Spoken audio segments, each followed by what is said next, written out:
Humorous. Hey, Judy, what's the most uncomfortable thing you've done recently? Probably at work, releasing control.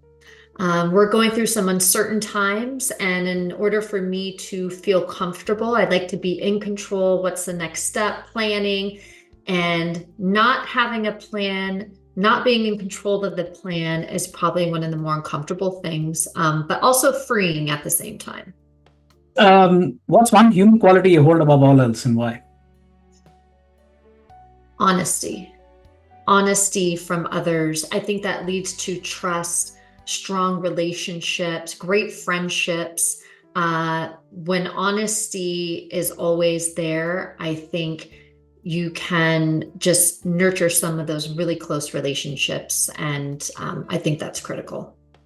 How do you describe yourself in one word? Humorous. What's your definition of being successful?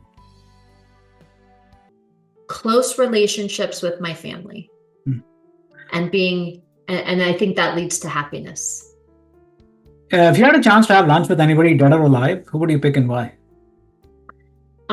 I would pick the singer Paul Simon because he sings one of my favorite songs, Under African Skies, and it reminds me of this trip I took with my dad when I was a really young gal.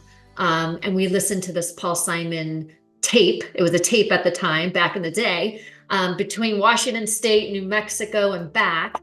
And it just reminds me of that time, a special trip that I took with my dad. But I love to sing and I love Paul Simon's music. So I would want to have lunch with him, and then I would want to do a jam session afterwards.